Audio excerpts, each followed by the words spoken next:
Assalamualaikum warahmatullahi wabarakatuh.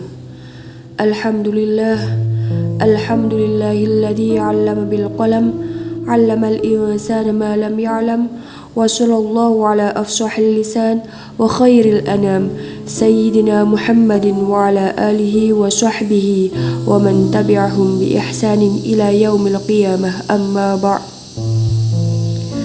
Yang saya hormati segenap asatid wa asatidah serta ayah bunda wali murid kelas 1 sampai 6, akhi wa ukhti yang ustadzah sayangi. Pada kesempatan sore hari ini, kultum yang akan saya sampaikan bertema tentang tanda-tanda Lailatul Qadar. Tanpa terasa, kita sudah berada di penghujung Ramadan yang penuh berkah ini. Di antara malam di bulan Ramadan, ada satu malam yang sangat istimewa. Malam itu adalah Lailatul Qadar. Secara bahasa, Lailatul Qadar berasal dari bahasa Arab Lailun atau Lailatun, yang berarti malam, dan Qadar yang berarti ketetapan, kemuliaan, atau kehormatan. Lailatul Qadar adalah hadiah luar biasa dari Allah Subhanahu wa taala untuk umat Nabi Muhammad SAW yang berumur relatif singkat dibanding umat-umat sebelumnya. Kenapa? Karena Allah ingin memberikan keistimewaan kepada seorang hamba yang mau berusaha untuk meraih malam yang dirahasiakan ini dengan mendapat pahala yang setara dengan beribadah selama 1000 bulan atau 83 tahun. Dalam kitab tafsir Ibnu Katsir dijelaskan tentang penulisan takdir tahunan di Lauh Mahfuz pada malam Lailatul Qadar. Jadi Allah memberikan ketentuan dan ketetapan takdir manusia untuk 1 tahun ke depan. Maka kita sebagai orang Islam dianjurkan berdoa dan beribadah pada malam tersebut agar Allah memberikan ketetapan yang baik.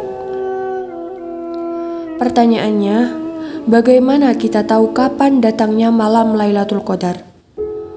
Allah Subhanahu wa taala memang tidak menyebutkan tanggal pastinya, tetapi Rasulullah SAW memberikan beberapa tanda-tanda yang bisa kita perhatikan.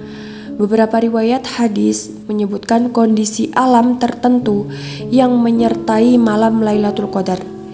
Ciri-ciri ini bukan untuk memastikan secara mutlak, melainkan sebagai petunjuk yang dapat membantu umat Islam mengenali suasana malam tersebut. Tanda yang pertama, langit malam terlihat bersih dan cerah.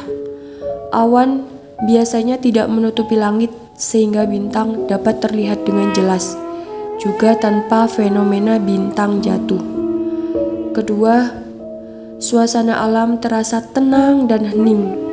Suhu udara terasa sejuk dan nyaman, berada dalam kondisi seimbang sehingga membuat ibadah terasa lebih nyaman dan khusyuk. Tanda selanjutnya adalah matahari terbit dengan cahaya lembut tanpa sinar yang menyilaukan. Warna langit pagi tampak kemerahan. Kondisi ini sering dianggap sebagai tanda bahwa malam sebelumnya adalah malam yang penuh keberkahan. Hadirin yang dirahmati Allah, lantas apa tanda-tanda seseorang itu telah mendapatkan Lailatul Qadar? Sebagaimana disebutkan dalam riwayat Sayyidah Aisyah, wa min alamati Lailatul Qadri raqatul qalbi. Orang yang mendapatkan malam Lailatul Qadar akan merasakan kedamaian dalam hati serta ketentraman yang berbeda dari biasanya. Bagi mereka yang mendapatkan malam ini, ibadah terasa lebih khusyuk dan nikmat.